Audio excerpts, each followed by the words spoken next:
Here we go. We are live. Welcome, everybody, once again to the world's best social work show.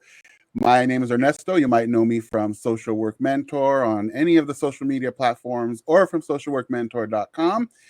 This is a show that we do every other week, but we did take a break last week. So we're back and better than ever today. And we have one of our little iterations of our super team.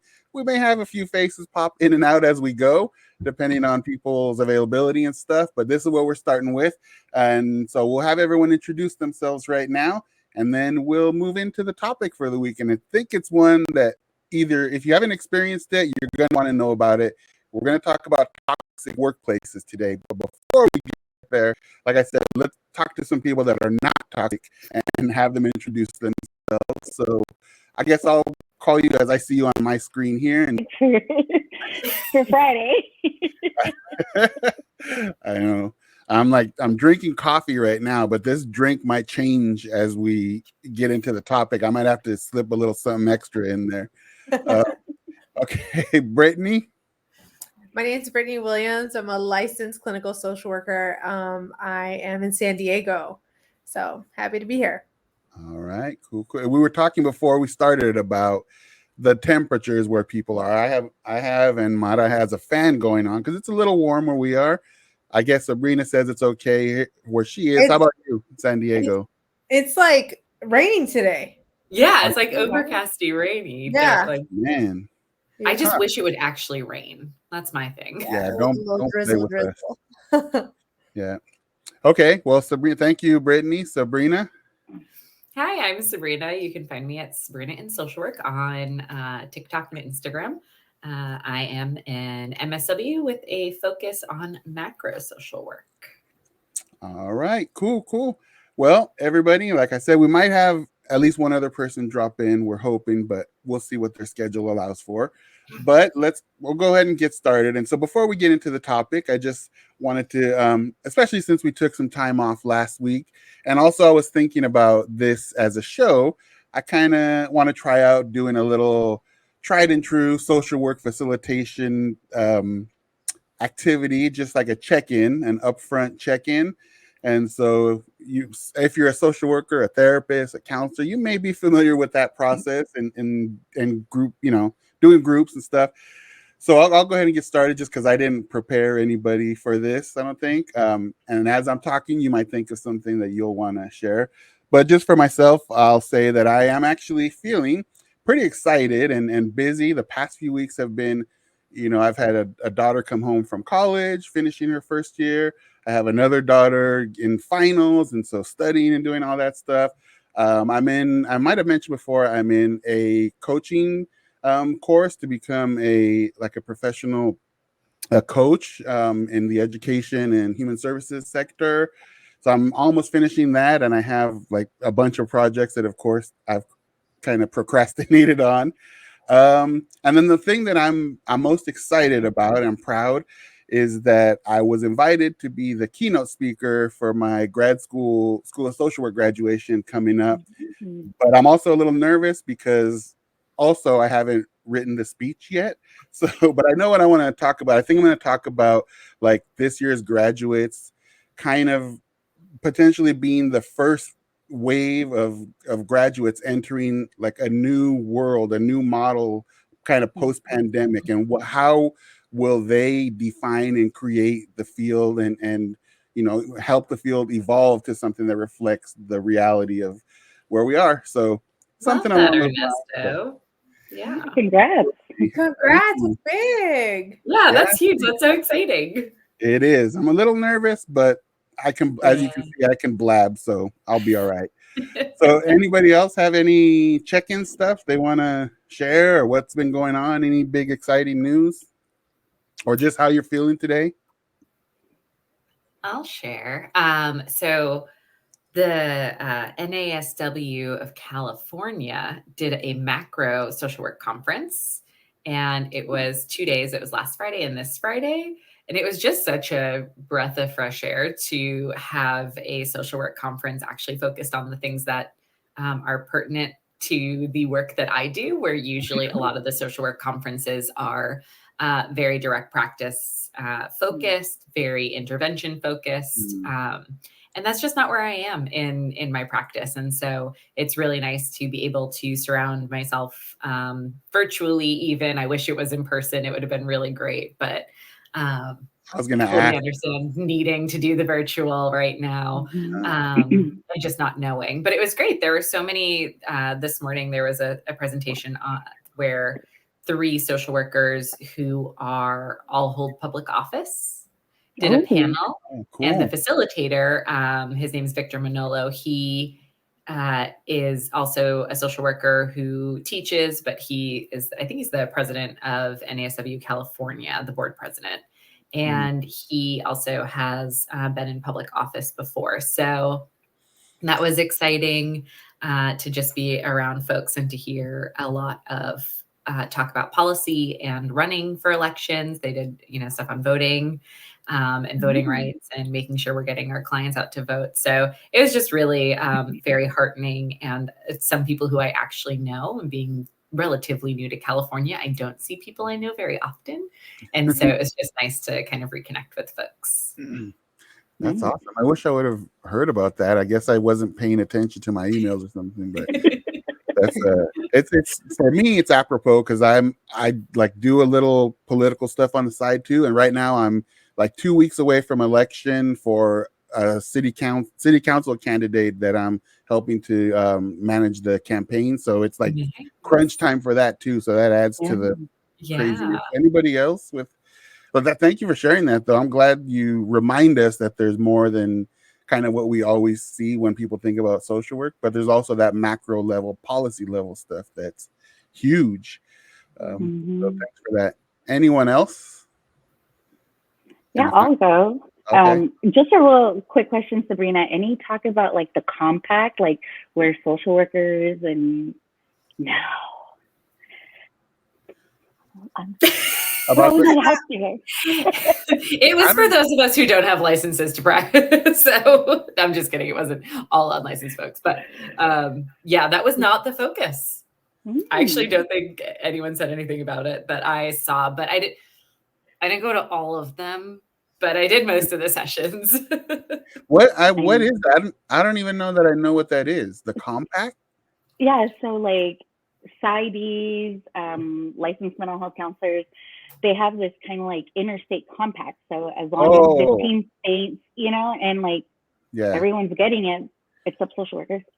And it's like, I heard through the grapevine that maybe it was going to start. And so I was like, oh, now that you mentioned macro conference, was it, but yeah, that's, I mean, it kind of goes with what I've been doing. I'm in transition, leaving my group practice and going off to my own private practice. So yeah, just kind of getting started. Thank you. Along with, this craziness of stomach flu, COVID with kids. I'm like, if it's not one thing, it's another. And it's like, so yeah, my social work has been very limited lately. I've been more of a mom than social worker, but it's also exciting, to have interns and hopefully get that off the ground by the summer. Yeah, it does sound exciting. I mean, the craziness and the busyness of it is not always the best part, but that's what keeps us on our toes and keeps us strong, right? Having to go through that, because we know the people that we work with definitely are going through that and more. So it's good to have at least some perspective. Brittany, you have anything going on? And I know you've been to a couple of conferences. Yeah, I went to the Scaling Up a conference or a training in Philly last month, and it was with Dr. Herrero, and then the training was specific to prolonged and ongoing traumatic stress. So it's looking at how, how oftentimes you have models and it's just like processing what happened versus trauma that's still, it does, you're still encountering it. So it was really toxic cool. Workplace trauma. I know, right? Honestly, though, today I'm struggling. Like, I'm just gonna keep it real. Like, running a business and then being a mom. Like, I ran and got these kids some sandwiches and myself a juice and came down here. So this is like nice to just be able to kick it with all of y'all, but it's a struggle. Yeah. For sure. Yeah. Well, when it is a struggle, even when it's like doing the stuff that you want, obviously it ain't gonna help when it's toxic, like the environment is toxic. So that's what Big we'll facts. that's Yeah. because it's hard enough. It's hard enough without the toxicity, basically. Mhm. Definitely. All right. Well, thanks everyone for sharing and getting us up to date on what's going on. So we'll go ahead and start with the topic. Are you in a toxic workplace? And so there's a couple of videos I'm hoping to kind of very short, like 1 minute videos that I'm hoping to fit in as we discuss this. So we'll start with one, just to kind of start thinking about. Maybe we'll share after the video some personal experiences we may have either experienced or witnessed or something like that, just to kind of provide a little context and set the stage for the topic. But let me see once again. Oh, first of all, I want to acknowledge us. This is the first time out of the 4 weeks now that I don't think we have any technical problems. So I'm going to knock on wood. I was going to say, that was early, Ernesto. That was early. I know. You haven't hit play yet. Exactly. Let's see what happens here. Okay, so I'm going to attempt to share this. All right, so far so good. And let me know if you can hear it when I push play. Give me a thumbs up, please. Can you? Oh, okay. Different people do their dirty work in different ways, and I would pick 3 categories. The first is the classic kind, if you're going to make a movie, the veins bulging, the personal insults, you idiot. So that's the first kind of people. That's the unsubtle kind of people. The second kind, that is the backstabber. This is the person who smiles and smiles at you and then puts in the knife later. A really socially, emotionally skilled like it's really difficult because you kind of got to catch them. They're always backstabbing. The third kind, and actually one of the most demeaning, is the kind of person who treats you as if you're invisible. What they do is when you're treated as if you don't count, that you don't matter, it makes you feel like nothing.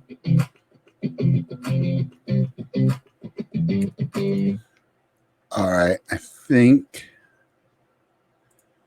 for now, are we back? Everybody back?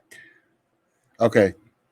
So that's the video, and it's just they use the term. Well, they bleeped it out, but a-holes basically for people that are toxic in the workplace. You know, sometimes I want to maybe have a little more empathy towards people that may be going through stuff, but it feels like assholes when it's happening sometimes. So I'll just, I guess, open it up for all of you here. Unless you want me to, would it be better if I call one by one, or you want to just popcorn it? Let's just popcorn it. So if anyone wants to share either an experience that they've had or witnessed, or maybe something that you relate to one of these kinds of toxic people that was like identified in this video, and we'll get the discussion going. So anybody want to start that? And I'll start if no one else wants to. I got one on deck, one of a few. I'm actually lucky, so I'll start. I'm lucky that right now I'm not in a toxic environment. I don't feel there are days of toxicity for sure, but overall, it's a fairly healthy environment, I think.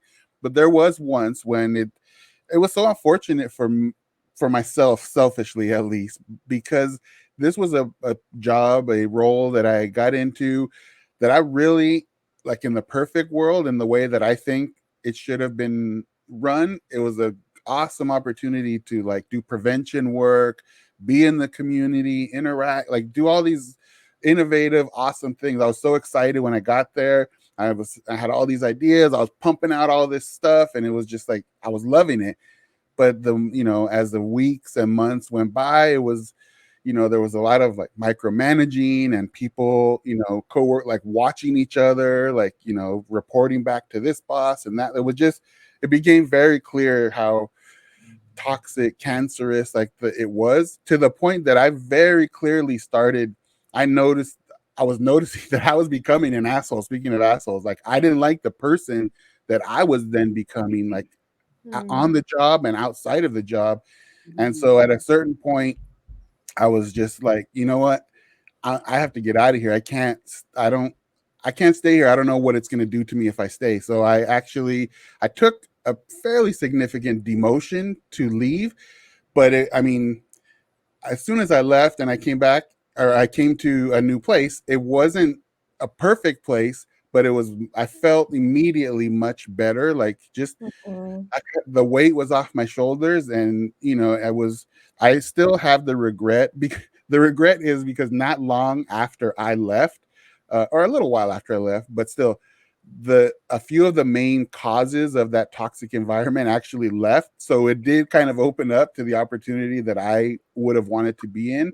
But I mean, the lesson that I kind of took away from that situation was just that my mental health, my well-being, my who I was not worth staying in that situation. Now I'm lucky that I had the opportunity to leave, and it's not always that easy for people. Sometimes you feel kind of stuck in a situation, and so it's like a vicious loop of just like being stuck, can't leave, like you feel hopeless or helpless sometimes. And so that wasn't the case for me, but that's an experience that I had that it could have gone a different way, and I might have ended up in the place that I wanted to be, but at the end of the day, it ended up okay. And I feel like I didn't sink down to a place that could have, who knows where I would have gone with that. So that's my sharing. Anyone have any questions or comments or something else to share? I hope I gave you enough time to think of something. That's what I mean. I could second that.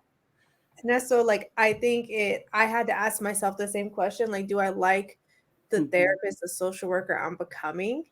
And that was really like when you ask yourself that and you're willing to get real with yourself, I think that gives you, and you notice like your body. Cause I know I was in a lot of meetings where I'm just like, trying to get through it, right? Or like I think one of the things that I will share and be honest about is I didn't really know how much trauma responses exist in the work setting, right? Like I didn't know that.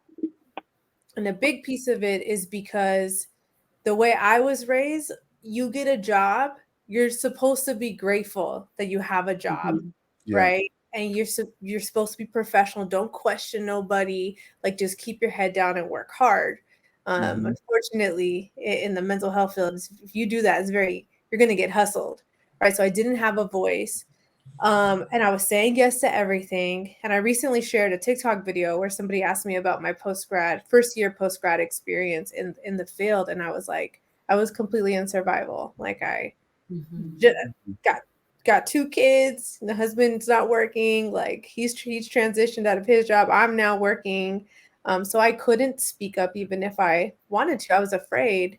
So I was in staff meetings and my body temperature was hot. Like when I say I'm heated, I literally mean I was heated. But on the outside, I was like, yeah, I'll do that. Like, you want me to drive here? Like, that's fine. Don't worry about it. Like, I'll figure it out, right? And that's that fawn response. You go along with the dysfunction to survive, and that's unfortunately that turned into anger that I kept inside, right? So it's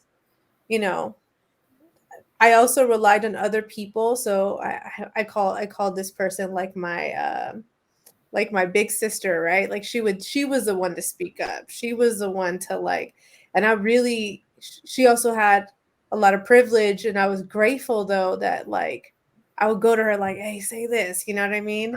But then I'm like, I said that and they didn't take me serious. You know what I mean? Like, you know what I mean? So it was a lot. It was a lot of it was a big learning lesson for me when I got into studying trauma work. Like, oh, this is what was happening to me.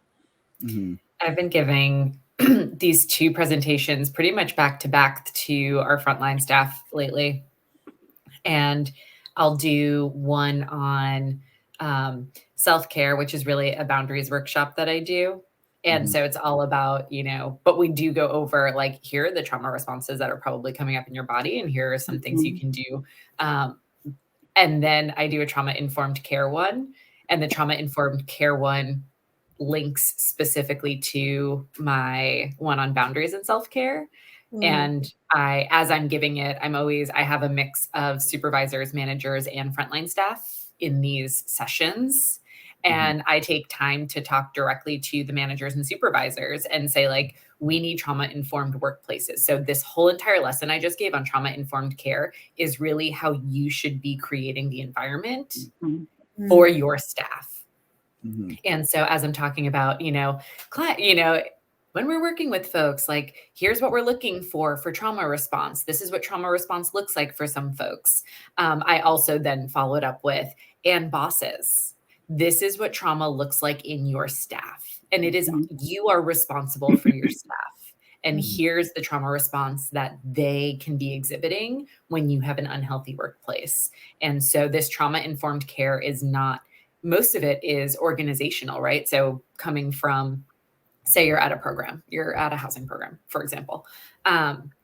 It doesn't matter how good at trauma-informed care your caseworker is, or your therapist is, if the entire system around those folks is not trauma-informed, and if the entire organization is not trauma-informed, it's not going to matter. So how do we as the workers and staff, like, we have to make sure that we're obviously, we always do the whole, like, you have to put your oxygen mask on first kind of thing. But then I'm like, but also we need to have oxygen masks, like, number one, and it's so almost keep them super tight. Yeah, it's almost, I don't know if you would agree with this, but as you say that, it makes me think, like, it's almost worse to be trauma informed and, like, to have gotten that training or whatever, so that you're aware of what's going on and your colleagues, but the system still is not. So now, like, you're aware of it, it's happening, but you're stuck in a system where the thing that you're aware of is not okay, is just, like, oppressing you. It's almost like ignorance is bliss in some ways, but I don't know. That's just a thought that popped into my mind. It sounds like a family system, like a dysfunctional family, right? No one's acknowledging, like, the problem doesn't exist, like, we're good. And you have it's like so similar to that. And that actually, what you just talked about, Sabrina, is pretty close to one of the videos that we'll have here in a little bit. So yeah, I feel like you're spot on for sure. Like, that's 100% how it manifests itself often. If you look at, like, the normal things we talk about in trauma-informed care, it's safety, choice, collaboration, trustworthiness, empowerment. Like, that's how SAMHSA usually will bucket it. And I'm like, oh yeah, your staff should also feel safe.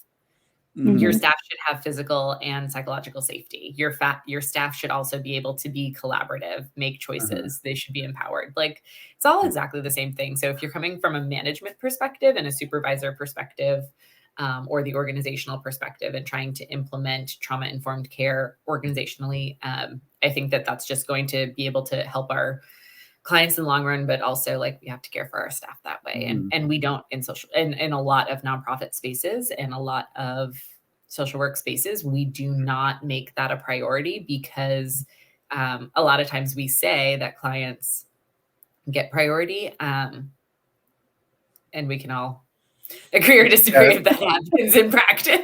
That's what I was go ahead.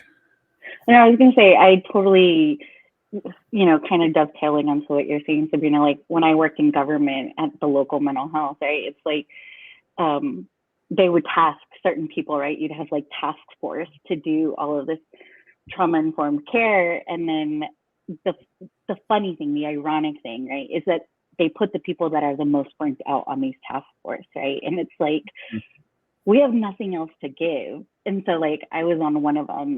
We were called the CARES team or something. It was like equity and race and all this, and a lot of things that happened, George Floyd, and like, we're trying to create these safe spaces for us to decompress and talk about, like, how trauma is impacting us as people, and then how does it impact us with our clients. And upper management was like, that's too political. And we're like, but this is what you're asking of us. Like, this is what you want us to do. And so it's like one of those things too, right? It's like, you're damned if you do and you're damned if you don't. And so, like, I remember having the same, thought, like you, Brittany, like, do I like who I am in this position? Do I want to be here?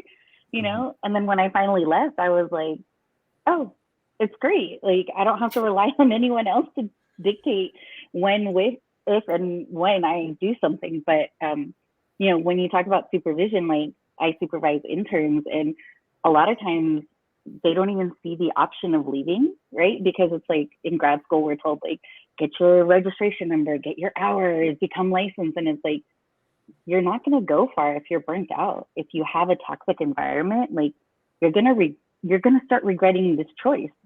So it's like having that conversation early on too. Like, we don't talk about it in grad school. Grad school is all about like roses and like how you're going to help the client. And it's like, self-care isn't really talked about, you know? Yeah, I was at that kind of that's okay. That's correct down there, right, Mara? Okay.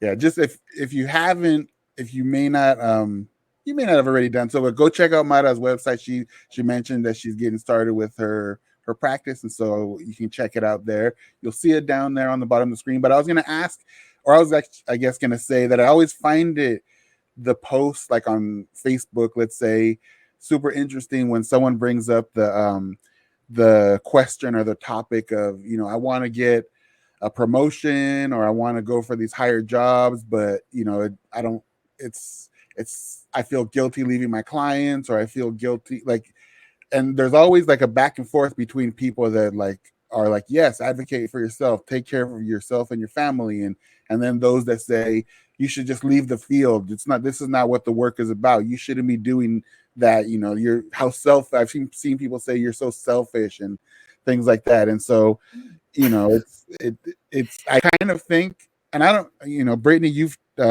taught most recently, maybe, or maybe also Sabrina, I forgot, but done some work with some of the younger social workers coming up. Do you think that in that work, or even Mara with people you supervise, are social workers coming up with that mentality that some of us may have, which is like you're second and put your clients first at all costs, and you know, you're not here for the pay, you're here to make an impact, and that's, you know, that's the bonus that you get. It's not monetary or it's not anything like that.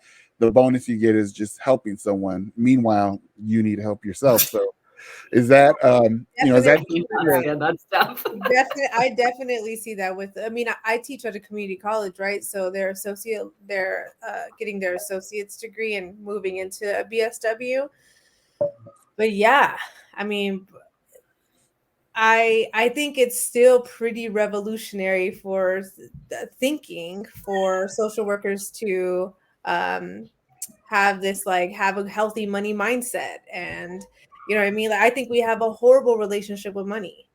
And then so then it's hard to, you know, I hear people fighting in my see people fighting in my comment section all the time. Well, I get paid this, and you should, you know, you should look here. And I'm like, we all come into this field like with, a lot of us come with lived experience, right? But also we come from poverty. So having to negotiate a salary is new to us, right? Like, and so one of the things that I've worked on with my students is, if we're talking about boundaries, let's talk about how do we set them, and let's role play that. How do we speak to our ethics?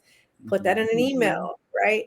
How does that feel? It's very vulnerable. You know what I mean? Like, I don't know where I'm at in my career. Like, I've learned to be fearless, but I've struggled, you know, with uncertainty, sending emails or having hard conversations. But yeah, I definitely talk about that with my students, and a lot of them are first generation, and so they don't think that social work is gonna give them a good, stable, you know, income and whatnot, until I tell them that it is possible. So yeah. I don't know. Do you guys follow Mr. Williams on TikTok?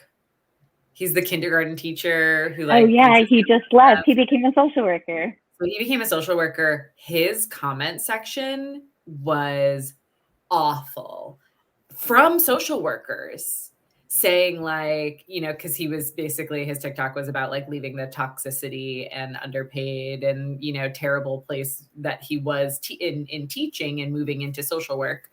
And he, you know, wants to do more macro stuff, besides the point.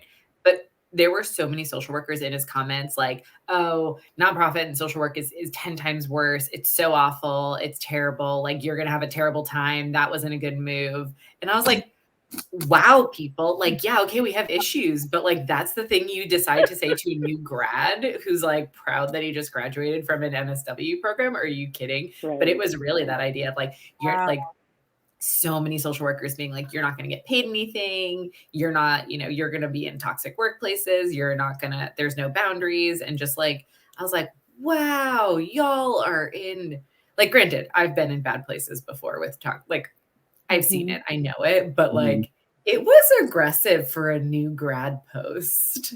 And I was like, we need to check ourselves a little bit in how we talk about this work when someone, because I think we can have this conversation. We can say like, you don't actually have to be in poverty and work like with a full-time job in social work. It doesn't have to be that way. Forever. Like, I would say we might go through a little season of brokenness. 100%. Sometimes you need that health insurance with the lower deductible. I get it. It's all good. It's all good. But at the same time, it's like, I think it goes back to, the last time I was on here, we were talking about just what social work is viewed like in society, right? Like, how many people know that with your master's, you can teach at a community college, or you can be in government, or you can do these things? Like, that's the other thing, right? That really feeds this toxicity is like, you're the nasty social worker. And so it's like, you take on that persona, as a way to protect yourself too, right? Like, that's what my interns like, and especially BIPOC, students. And like you said, Brittany, first gen, all my interns are Latino, and they're like, I can't say no. And I'm like, yeah, you can. Like, we can say no. You can say no, nada, net. Like, let's try, and it's like, but part of it is also like, what is society going to say? What is my family going to say if I take a vacation? And it's like, that you can, that you should, and that you want to, and it's like, being able to know how to get into private practice, like, talk about money. How do you start a business? That's not talked about in grad school. Like, you don't know. And unless you have mentors, like, people that are willing to help you, because that's the other side of toxic workplace, is that people guard their secrets. They're like, I'm not going to share with, Sabrina or Brittany how I got my license or whatever. And it's like, why? You should too.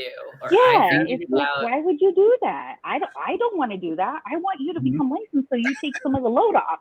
Like, well, there's enough work for everybody. Exactly. Well, speaking of the, that the toxicity in the comment section and what you just said, Mara, I think this might be a good time just to take a look at this next video and transition a little bit towards what we're talking about was like, what does this look like in the workplace, really? And so, again, let me see if I can get this going, and then just thinking about.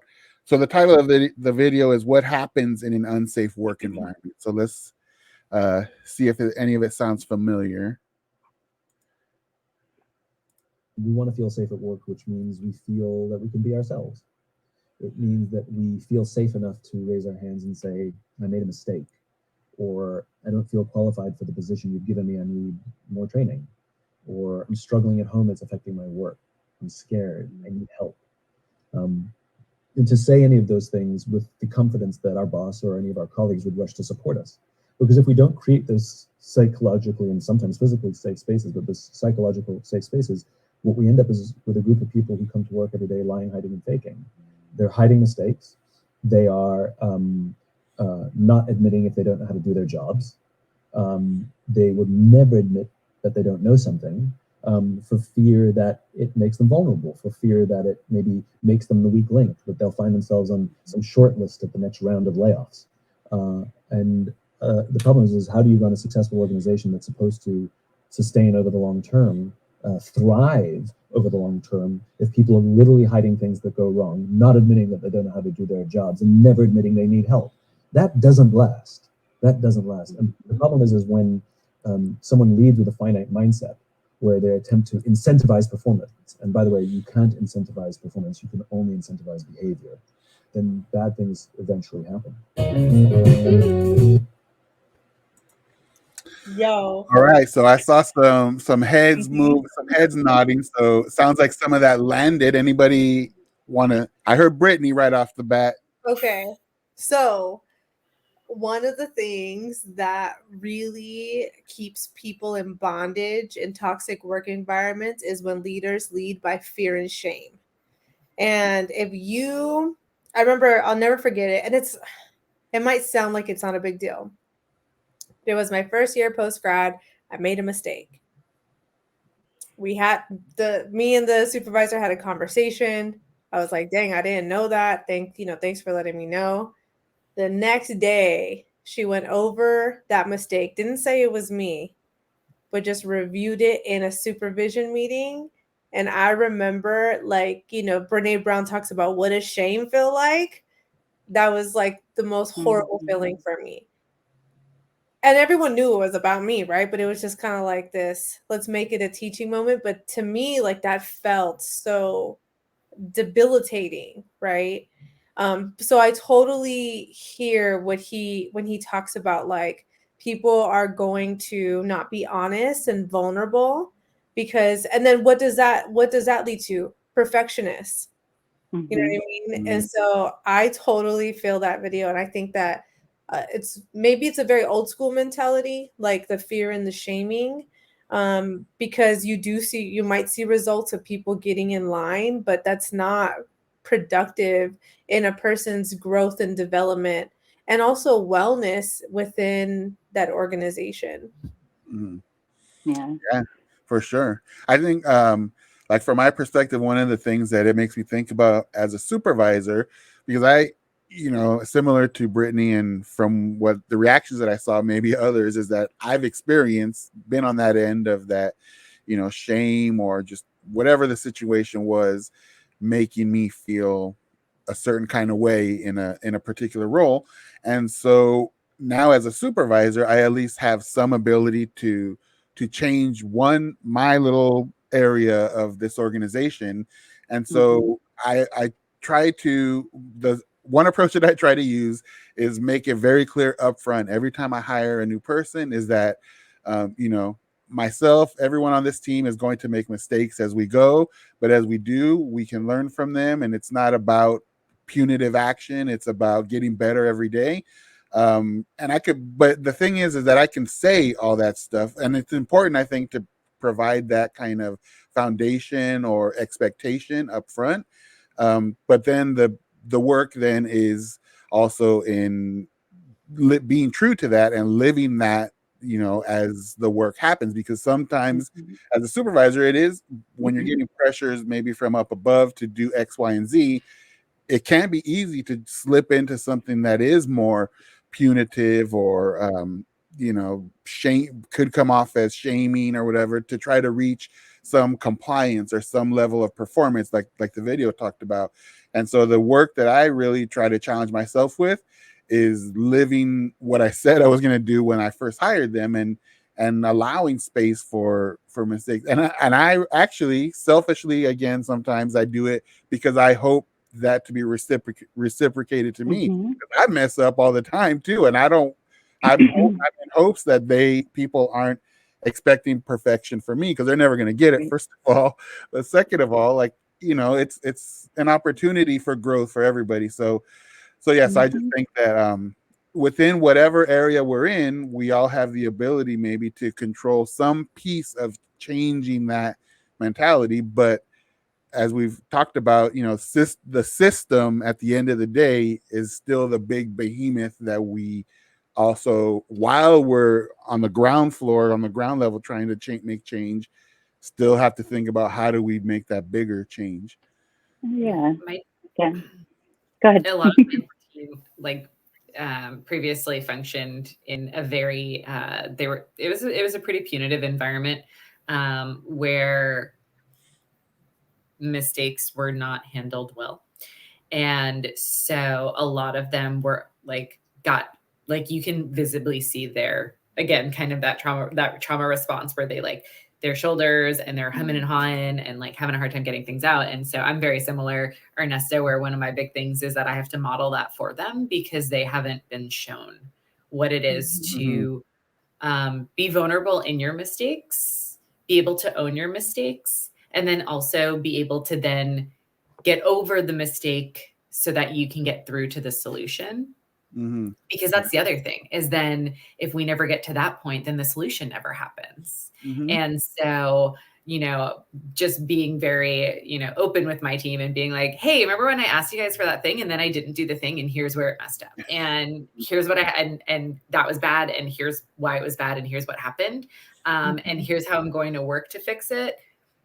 You guys get to hold me accountable for it, or, you know, feel free to tell me if I'm not doing that thing. And so I think that there is something about modeling that vulnerability and modeling the ability to own mistakes, and then also figure out how you're going to come up with the solution for it, instead of making that someone else's problem, you know? Yeah. So, but one of the things the video reminded me of was, I did a video on one of my staff who, really sweetly asked me for the day off or not the day off. She just wanted to work from home. She didn't even want the day off. She just wanted to work from home. And she said, I had a very extrovert, unfriendly weekend. You know, can I work from home because I have work I need to get done? I was like, yeah, of course. And I thought this was hilarious and wonderful. And also really appreciated the honesty that she now is able to give me. You know, and the amount of people in my comment section who all were like, I would rather tell my boss that I have explosive diarrhea than like, I just need a quiet day at home. And like that kind of theme came up so many times that people were way more willing to lie about like disgusting bodily fluids than they were to just say like, I just need to work from home today because like, that's really what I need to do my work well. And I was like, man, it was quite a lesson. By the way, that's the name of my first band, Explosive Diarrhea, but I digress. Mara, were you gonna aggressive? Yeah, no, the video reminded me of like onboarding when I was working at county, and you have to watch this video of like an active shooter, right? And so like when he talks about like a physical safety, you know, it's like we don't talk about the psychological safety, right? Because when I was onboarded and then like I went to my unit, the people in the unit clearly like they were all older women, and they huddled in and they were like, we don't talk to our supervisor. We do things back here and we figure it out between us. And I was like, yeah, no, I just got hired. Like, I'm not, I'm not participating in, you know, Lord of the Flies back here. You know, but then, like, again, being kind of like what the video said, like the first or the last hired, the first fired type situation, right? And so, like, I remember, you know, upper management was like, so Meta, since you're new, you have this new role, like this is what we would like you to do. And it was a backhanded way to be like the narc for this unit. And it was like, and again, being, you know, straight out of grad school, not understanding. And again, culturally, you don't say no to people, right? So like, I remember like, you know, oh, so-and-so, you know, came in at this time and da-da-da-da. But in my mind, I'm like, oh, we're just keeping a log of when we all come in or whatever. No, 6 months later, these women are like, why did you tell on us? And I was like, and it's not like I could go to the supervisor and be like, why did you put me in this position? Right? Because they're the ones that asked for it. So like, that's the other thing, right? Is like, how do you navigate these relationships and learn how to be able to understand a supervisor is still a person.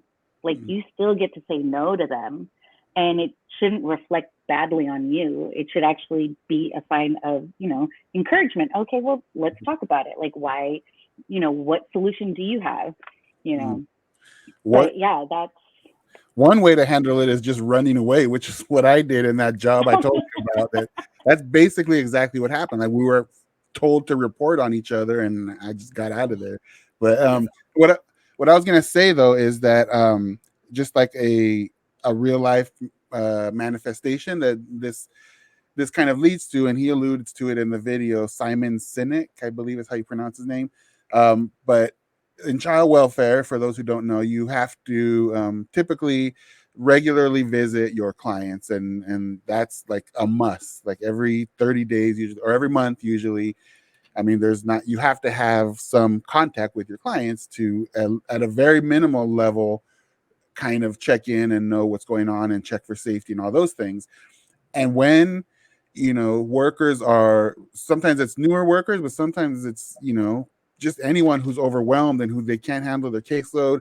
And instead of feeling the safety to, as Sabrina mentioned, like to approach their boss and say, hey, can I work from home? Can you give me, don't assign any new cases or whatever, in order to just catch up and be able to do that obligation of visiting clients. What I've seen on multiple occasions, which is one of the biggest sins I think in child welfare, is people not visiting their clients and just documenting that they did, saying that they did, knowing the potential consequences both to the family and to themselves for falsifying. And there have been like big cases where it came out. And so, but to me, the fact that people know what could happen by not going out to see their families and potentially something bad happening, and lying and falsifying their own work product, and yet they still do it, to me that just speaks to the power of that pressure from the system or a toxic boss or a toxic unit or whatever it may be. Because if you're willing to put all that on the line just to like not get in trouble, basically CYA, cover your own butt, then that's a huge statement about the sickness that's there, I think. Okay, anything else on that? I think we started on time this week for once too, so we got a little bit of time left, and this might be then. I heard a few comments about management and supervisors and what that should look like. So this is one more video from Simon Sinek. I hope I'm pronouncing it right, and I think I am. And it kind of touches on that, but this is about healthcare and like doctors and nurses. So just replace healthcare or hospitals with the appropriate applicable field or position that works for you here. So let's see. Right. One of the problems in healthcare is that we have broken cultures in healthcare, and that senior doctors, or especially hospital administrators, don't know what their job is. When you ask them what's your priority, they say patients. No, it's not. It's to take care of the people who work in the hospital. You take care of the people who take care of the people. That's what you do. Every administrator and every senior doctor and senior nurse should be preoccupied with one thing and one thing only. Are my doctors okay? Are my nurses okay? Is my staff okay? And if you get that right, they will devote all of their time and energy to taking care of each other and the patients. Right. The problem is we have cultures in which they think money is more important, or patients are more important, or anything else other than the doctors, the nurses, and the staff. And so the doctors and nurses and staff are forced every day to expend time and energy to protect themselves from their own leaders and take energy away from doing the right thing for the patient. He's not lying.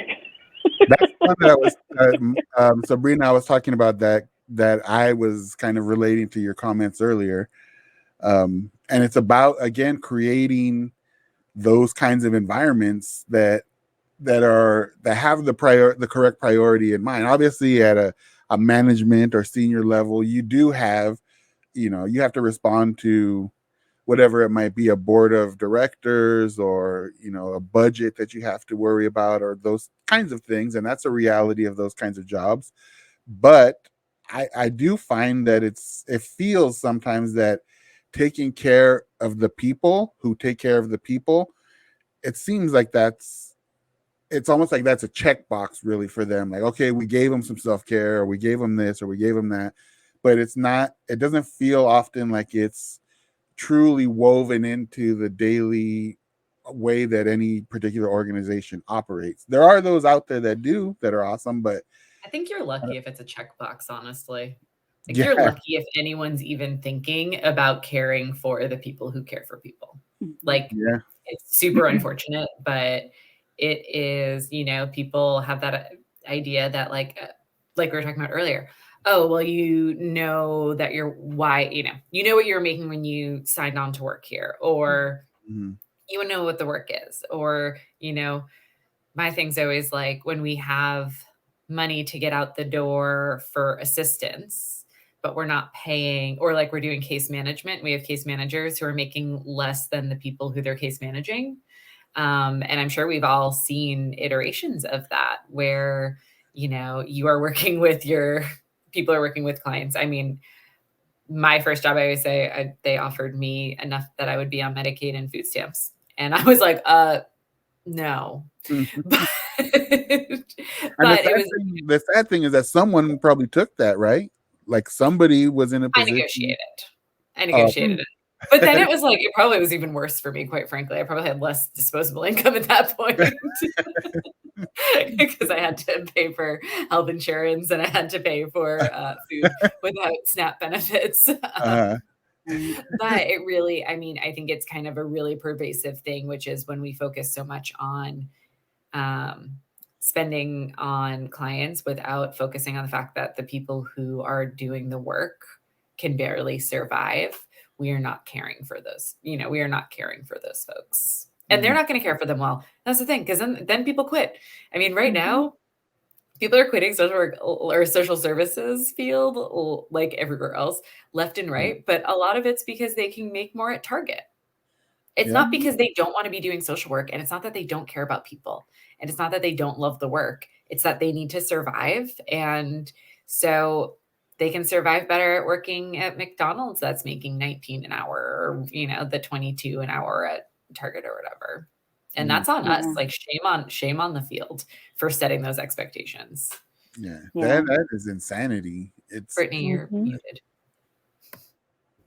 Oh, sorry, I didn't see that you were trying I was wondering why you were so quiet. I know. Damn, what was I gonna say? Oh, I think one of the reasons it's people punk social workers though is because there's no union. Like they can, you know what I mean?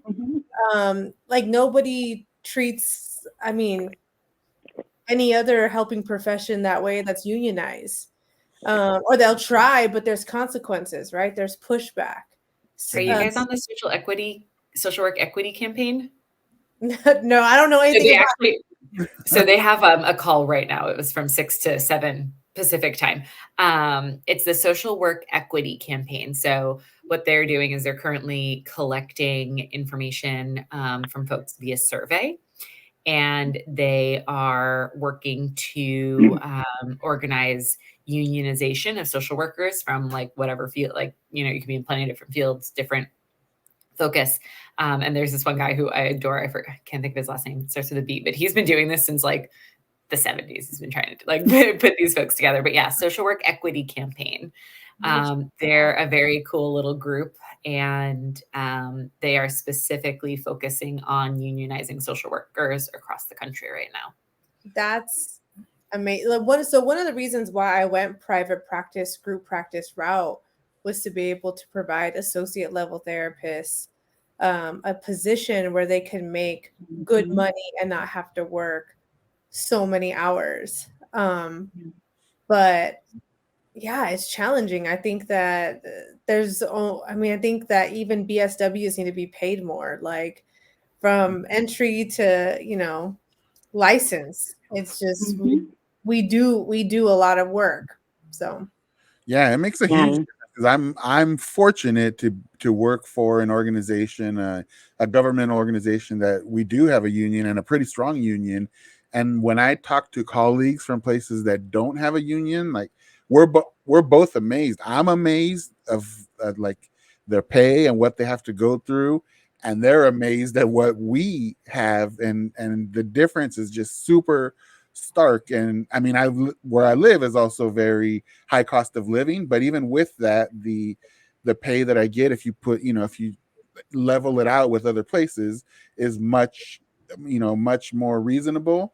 And I think it's very clearly because we have a union, and the union, not only the level of pay, but also like our caseload standards. We have, very defined and structured ways that we try to, and now it's not always perfect. And we as a union often, have our squabbles and go back and forth and get close to strikes and things like that. But when it's all said and done, you're right, Brittany, it is one of the biggest tools that we have where I work to be able to try at least to attract and retain social workers that might go into other McDonald's or Target or whatever. So that's a huge tool that we have, or we could have, but it's not at a national level like what you're talking about, Sabrina. So is everyone at your job, Ernesto, a social worker?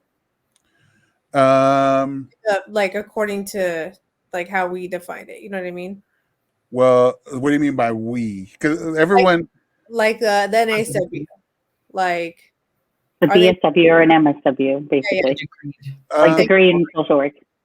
No, they were until recent. That's one of the things we were having a severe shortage of staff, and so they did open it up to related fields.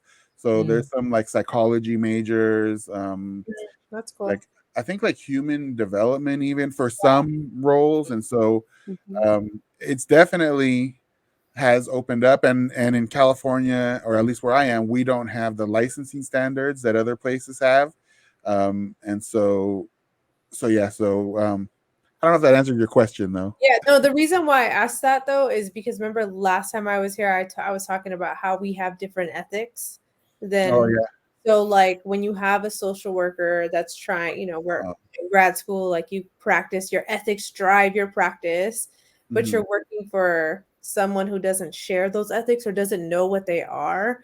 Like who's gonna back that social worker in standing up for themselves or for the, you know, for the work, right? So you have like the agency's values and ethics, like there's just so many moving parts. So I wonder if we were to ever be unionized, would that stand like with the ethics, or would that just stand for like how would they even define it? You know what I mean? Yeah, that's a great point. So I don't know. Yeah. I mean, for us, it's the exception, not the rule that they're non-BSW MSWs. But there's a nice little chunk of people that have not had that background, and so they get to work with, you know, and they may or may not, you're saying, have the wherewithal to know where they are, like what position they're in. Were you going to say something? I was just wondering. Yeah. Well, I mean, it kind of goes back to also just, again, how we are defined as social work, kind of like what Brittany's saying, because like, again, working in government, I had my master's in social work, but I was titled a clinician because I was in mental health. I wasn't in CPS, so I was not a social worker. Yet when it came to striking, because we did strike at my county, the only social workers that got benefited were CPS social workers, right? Because mental health was a whole nother side, right? And so like so when you talk about union, and I'm like, for me, my experience with the union, I mean, and I was like very green. I was like, wait a second, what do you mean? Like I'm going into homes too. I'm doing mental health assessments. Like, why don't I get protection, you know, increases here or whatever? Because again, the county didn't see my MSW at the same level as a CPS MSW, which again, no disrespect to my colleagues. No. But you also had masters in public health doing CPS work. And like you said, Brittany, when I worked with that person that had a master's outside related of social work, I'd be surprised some of the things they'd be saying. And I'm like, you know what? You got to take that up with your CPS supervisor, because my licensed clinical social worker over here is going to rip me a new one if I try to do anything outside of that. But I like that, to me, is a really slippery slope, because until NASW as a whole decides to pull up their pants and figure out how they take our name as social work and protect it, I don't think we could ever get that, because anyone can be assigned as a social worker. Yes, but here's maybe this is next episode's topic, right? I was thinking that some people might say that that's gatekeeping. But at the same time, are we allowed to call ourselves psychologists? Like I feel you. I agree, but that's what they be on in the comment section. So I definitely think. Well, I totally understand. Like you could be a case manager, you can't be a social worker, right? You could be a dental hygienist, but you're not a dentist. Is there a definition for California? Mm-hmm. What's the California definition? Yeah, social work. I think it's just our whatever CalSWIC. So our Yeah. California, if you go to a master's level, whatever Mhm. CalSWIC says. Right. But we, What are Oh, you saying? I don't know that word you're using, Mata. Oh, CalSWIC, it's the, It's an Brittany, help acronym. me. It's for the School of Social Work, like California Licensing School of Social Work. So like the curriculum set, the Yeah. CalSWIC sets the curriculum for all of masters. Mata, I I never agree know that. with you, by the way. Like I think it's a slippery No, I slope. know. I'm like, No, but that's a conversation that I think that we Uh-huh. definitely need to have about gatekeeping, but also like respecting people's like work. You know what I mean? Like I would never try to be, I don't know, like a Reiki practitioner if I'm not like practicing under someone, and that's like I got respect for people that do that. But or even, you know, like we wouldn't call ourselves psychologists, right? Because we're trained, we love certain people's work, bodies of work. So yeah, no, I just think that that's a conversation, like the gatekeeping conversation is big. For sure, yeah. Same, That I've seen. I mean, in my 25 years in the, well, more than that now, but in the organization, I've always worked for the same organization, and I've seen those master's level. It's an interesting conversation because I've seen plenty of master's level and even else. Well, not so much LCSW, but master's level for sure, social workers, and then I match them up with some social in our organization. They're called social workers, but they might just be BSW level, that they're working towards it, but they're BSW. But the title of their job is officially social worker with this government organization. But I look at them and I say, this BSW social worker one, is actually more an embodiment of the ideals and the practices of what we're trying to do as social workers than this 25-year veteran MSW. And I've even seen some, like you talked about lived experience. I've seen some like community liaisons and people at that level that are almost, I wouldn't even say almost, that are doing better what I would call social work than some MSWs. And so I'm not saying that that's the be all end all of how we should decide to do things, but it makes for an interesting conversation. And the other thing I was just going to mention about unions, Mara, to your point, is that I mean, I'm a union guy through and through, but I also have experience similar to what you have, like when negotiations happen and certain people get things and certain people don't, and it's like, but we're doing equivalent things. But the unions are made up of individuals within them, right? And so we need to, I learned this the hard way, and I actually was able to like implement this thought, and it had benefits for a lot of people, that if you see things not working right in this union, this organization that you're paying for, you can either put up with it and let those people just do whatever they do, or you could get, like anything else, right? You can get involved, become active, and have a voice, a seat at the table to help with that. Because you're right, at the end of the day, people are going to make decisions sometimes, if they have those positions of power, that are in their best interest or their friends or their unit. And so the union is a good concept, but again, it's made up of individuals, and those who are active are the ones that, just like any political position, are the ones that make moves and changes. So I feel like we've had a lot of good pieces to this conversation. We're at about an hour, so I think it's Friday evening for us here as we record this, and I know I have actually a birthday dinner to attend in a little bit. So any last thoughts or comments just about toxic environments, what maybe someone should look out for, what they could do, as we kind of close down here and finish off this episode? I'll just, when I was doing this one thing, looking at toxic workplaces and management in particular, there's a lot of good research on the fact that if your manager is good and if your supervisor is good, you'll most likely stay around. If the entire workplace is absolutely terrible, then a good manager can only do so much. But management really matters. Like that direct supervisor, that direct manager is really important in creating the tone for the rest of your, for all of the work you're doing. And so I think that sometimes in my comment section, people were definitely like, I'm just the manager, I can't do anything about it. Or, and I'm like, no, that's not always true. Most of the time you can do a lot of things. You might not be able to fix everything. You can't give everyone a pay raise all the time, but, or whatever it is. But at the same time, that middle management is super important to that. So as people are getting into those positions, or as you're, having interviews with folks in those positions, potentially, that's, if I was going into a job, that's something I would pay really close attention to. Thanks. Yeah, I agree. Anyone else? I would say use your resources. Oh, go ahead, Mara. Like your EAP,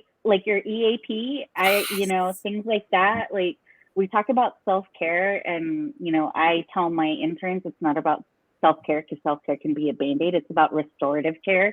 How do you create a pattern of keeping yourself healthy, rather than like waiting till you burn out and then seeking services? Like, EAP is there for you. And if I'm having beef with Ernesto, I can call my EAP and talk about it with someone who has no idea who Ernesto is. And it allows, for that. So, be mindful of what resources you have, because you might find that you actually do have options, and you don't have to stay there, or you don't have to, react a certain way. Mm-hmm. Yeah, that's a good one. Brittany, were you going to add something too? I would just say know when to stay and know when to leave.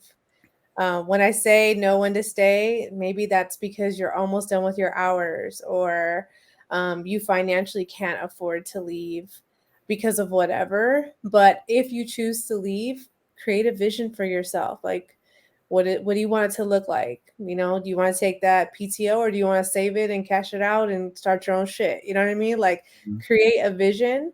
And then when I say no, know when to leave, that's when you ask. That's what we talked about earlier. Like, I think about asking yourself, do I like the person I'm becoming here? And if that's a no, then that's probably, you feel that in your body, that's probably your time to leave. Yeah, I think my comments would be along those same lines. I think number one, it's always for me a good practice, or a good idea when you're making a decision in your life or whatever it is, to think about your why. Like, why am I in this position right now? Is this just a stepping stone that I got to get through? You kind of alluded to that earlier, Brittany. Like, I got to grind this out for now because I see this bigger vision or goal within this organization. And, or maybe it's like, I'm in social work not to push papers around. I want to work with people, so I got to get out of here. Whatever it is, connecting back with your why, I think, is where you start. And then if you decide, if you get past that, the next thing I think is like thinking, okay, I feel like I'm in a toxic environment. I don't feel good here. Let me examine though first. Like, are there things? Is this just completely about environment, and is this just toxic, like through and through? Or are there things about myself that maybe I can modify and grow? Like, how can I adapt to this reality, maybe again in service to some bigger goal that I have? And so thinking about, is this the environment? Is this you? Is this some combination? And then, if you come to the point that, this ain't about me, this place is sick, I got to go, then, or maybe not even sick, but it's just not for me.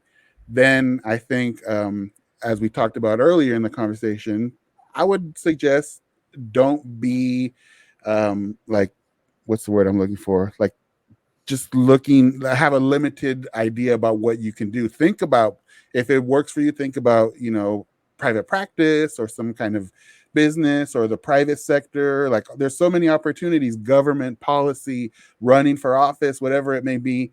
As you decide to transition to something else, keep an open mind and don't just get stuck in what traditionally people might think your only options are as a BSW or MSW or whatever you are. So take that for what it's worth.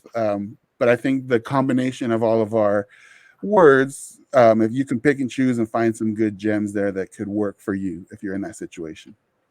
So that being said, we'll go ahead and end it. Thank you once again to our super social work team here, therapists, policymakers, whatever we have here, super awesome social workers. I'm just calling us all social workers. And I don't care if you have a BSW, MSW, whatever, you're social workers for me. So with that, we will be back in 2 weeks, and we'll have our next topic that we don't have yet. But if you follow or subscribe or however you're watching this, you'll get the notification when it comes up. And we'll have another interesting topic for you with our team, of our little social work squad here. So thanks, everybody. And we will see you next time. Peace.